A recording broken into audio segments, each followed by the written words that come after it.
Alrighty then, back once again for another reaction. This time it's Once Upon a Time Season 3 Episode 9. I took like half an hour to recover and calm down from the massive reveal of Episode 8 because it kind of fried my brain a little bit.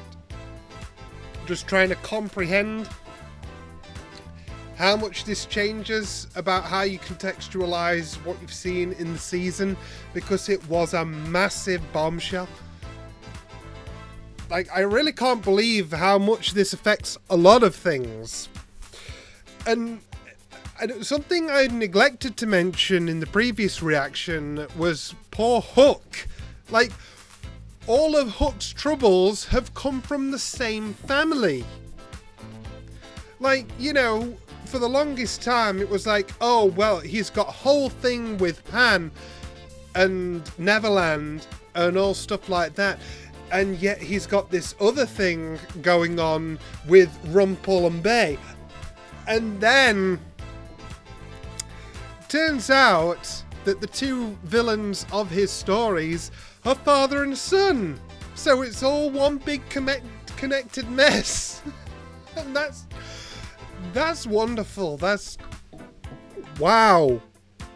I can't believe how all of this, like, fits together and tosses so many people in different directions. It's great. Like, oh my gosh. Starting this whole feud with the crocodile and not even realizing that he was speaking to Pan's son. That it just boggles my mind. And then, you know, like, let alone finding out that Bay, when he took him aboard his ship, like, let alone finding that, you know, let alone the knowledge of who Bay's father is. And I imagine if Pan knew who his grandfather is. This is the kind of thinking that's blowing my mind with all the new connections you can make in your mind as you go back. This is exactly the same effect that struck me in Season 2 when we got all those other family reveals coming out. And that Thanksgiving table continues to grow, though I don't know if Pan's surviving this arc, so we'll have to see. But wow, I needed a long break to recover. I had to refill my water. I ate some pancakes to keep myself fueled.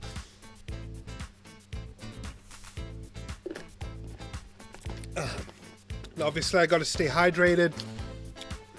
I am still technically sick. It's just I'm symptomless. That's why I feel okay to record. My voice might have a different quality to it still, I think. I don't really know, but anyway. Oh my goodness. Wow. I was not ready. I simply wasn't. But you know what I am ready for? I'm ready to see what's next. Now, usually, if I notice there's a previously on Once Upon a Time, I like give it a little watch through before I hit record. And just so that I'm straight up to where the new stuff starts. But I feel like I want to play this file from the beginning because there's an intriguing selection of scenes in the recap. Some stuff we haven't seen since Season 1, so something very significant is about to be shown, and so I'd like to just include the whole experience in the reaction. I noticed that the recap seemed to draw some kind of parallel with... you'll see what I mean. You'll see what I mean. Join me in the reaction.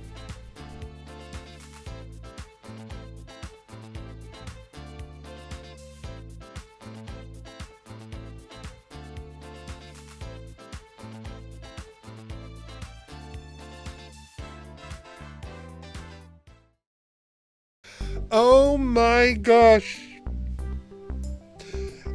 This marathon is going to end up being so amazing. Wallop after wallop. And now I'm waiting for the next wallop. And oh... I my gosh. All of the Regina stuff, fantastic. I can't really stand crying children, so I was sharing her pain during a lot of that. But the overall sentiment of what they were going for and what they were trying to show, I really dug. I really vibed with everything that they were going for there, especially with the way it built up. Especially with the hole in her heart and stuff like that, and how Henry helped her to love and become better and stuff. And what interests me, though, is that she drank that potion to dispel her fears and worries and stuff like that. So I wonder if that, in a way, ended up helping her in that regard. I don't know if that's been part of the key to her slowly reforming herself over time, but in a way, could that also make it that she's cheated it in a way because she hasn't had to fight through the fears? I don't know. Something's not quite clicking for me. I might be missing something to do with how this all works. I'm relying on Heidi, please, if you're listening, which I know you are, to give a comprehensive rundown on like everything Regina. Because I think on the whole, I get the vibe they were trying to sell me, and I am buying it wholesale. I really love everything that this did for Regina, everything it added on top of her character, the way it recontextualized certain things like her paranoia over how much Gold really knew, that kind of stuff. Like, the birth mother was literally found at this special tree, and like, you can't tell me you don't know it, and he's playing dumb the whole time, and it's great. Oh my gosh. Wow. The second bombshell, the bombshell of this episode that I'm referring to, is the fact that Pan was able to keep himself involved in the story as the villain. He's on his way to Storybrooke with the others right now, and so we're gonna get Pan in Storybrooke. What? And we're gonna have to somehow figure out that Henry is in Pandora's box and let him out of that. But that was a really funny thing at the end. Hey dude, it's me. Chill out. Like, oh, what do you know? I've got my appetite back. Oh, but what a perfect line to end the episode. This brings it back to Once Upon a Time's gorgeous cinematic drops and timings, and the things that they have the characters say, and it's all wonderful. It's playtime. Like, oh, that's such a tagline for the upcoming plots. Oh, like, oh, Pan is such a good villain, and everything in the delivery of Henry as actor was perfect, because you got to think how much talent it takes to pretend to be somebody else who is also, you know, like, you're already playing someone, like, you're already embodying a character. So, like, obviously I don't have the cast list in front of me. I'm not as well read up. I'm just going to be saying Henry's actor. Like, Henry's actor has to play a character. They have to become Henry. But, like, the talent it takes to become Henry sounding like someone else, like, that's another layer. You see what I mean? You've got to, like, sort of act like Henry, but sort of add in the mannerisms of a completely different actor who's been portraying the character that's meant to be inside Henry in a certain way. And he is replicating it perfectly. That's what I'm trying to say. It's so good. Like, everything about his tone in that final conversation is, and how you can tell he's, like, awkwardly trying to act like Henry should act to fool the others. Like, there's little subtle things coming through in the acting which I know are intentional, and I know that makes it brilliant. He has come such a long way since like the first half of season 1, where like people were admitting that the acting from him was a little bit still, because he was a kid, he was growing into his role, and then the way he's come along in leaps and bounds as he's grown up alongside the show, it's blown me away. His improvement is leaps and bounds, my goodness. And that's not even to say the phenomenal job throughout this Neverland story arc that all the main cast have done. Like I say, some of the acting and dialogue in this series is the best I've seen in television, like in entertainment.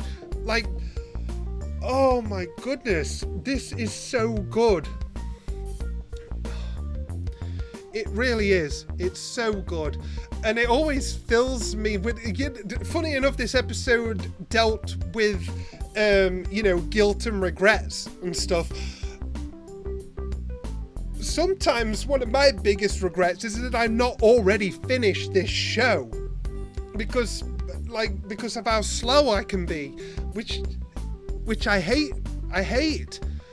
Because I would love if I could just watch all of this instantly, download it into my brain, because it's so good. And in a way, I never want it to end, but I know one day it must, and I really want to see it. I want to see it all. I want to appreciate it.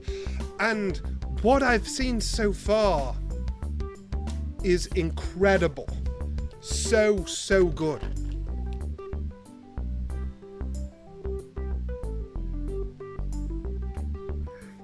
I want more.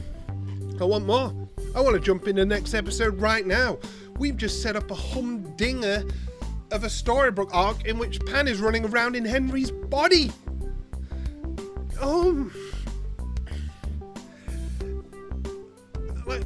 I cannot believe what a service these 2 episodes that I've watched today already have done. I am flabbergasted. I really am. I'm lost for words.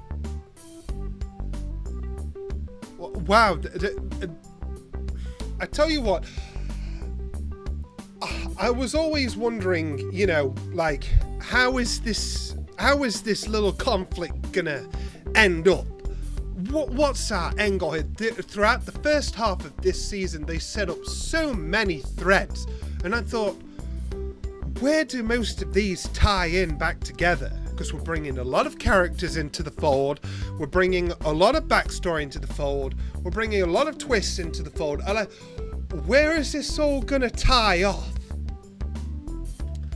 And some of the avenues and intersections that have happened, including the bombshell reveals of these last 2 episodes, and how we managed to deal with the problems that we had in a way that makes sense, but also carries us forward into the next arc. This is dangerously close to becoming my favourite season, and we're not even done. Like, no joke. Like, season 2 is amazing, don't get me wrong. And season 1 will always have that charm of being where it all began, and the magic of breaking the curse and stuff like that, the original plotline of the show. But there's something about how bombastic but it works this Neverland arc has been for me. I wonder if it's related to the fact that I'm a big anime fan. There may be some bias creeping in here with all of like the fantasy element and stuff like that, because it's been a lot less storybook. I don't know, but I just feel like this has been my jam. A lot of the stuff happening with the characters and like the intricate back and forth mind games with Pan and stuff, it's my jam. I've been jamming with it. But I will be happy to see some of the storybook characters again. I want to see the dwarves again. Yeah, I want to check in with Grandma and Ruby. Want an update on Belle. Like, you know, there's people we have to get back to, and the cast have to get back to. So it's going to be nice to see, like, because obviously everybody was in a certain place when they left as characters, And now everybody is in a completely new place coming back as characters. Now it's going to be fun to see these iterations of the characters remingle back into Storybrooke and re-chemistrise with the people in the town, because now there's like, you know, it's going to, I'm not saying everything's going to drastically change, but it's like they are different people now in terms of like how far you've come and stuff like that. That was a very transitionary arc for many. It's just interesting to think about. And the biggest thing about all of this is Storybrooke is now going to have the comical reaction eventually of, wait, so Henry is the villain of the piece now, technically? Though someone else is possessing him? Henry's in Pandora's box? And I like how, even though he had no idea that he was doing it, Gold is the one that did it. So, like, this whole time he says, I'm not going to harm the boy, I want to save him, and stuff like that. It's funny how his final action of that story arc was technically harming Henry. Like, well, the boy will be my undoing, he gets to sit in Pandora's box. It's just funny how that sort of worked out in a way, and he doesn't even know. That's hilarious. Oh boy. Yeah. We're on a phenomenal run right now. I don't want to see it end. I'm going to jump straight into the next episode very soon, so I shall see you guys next time.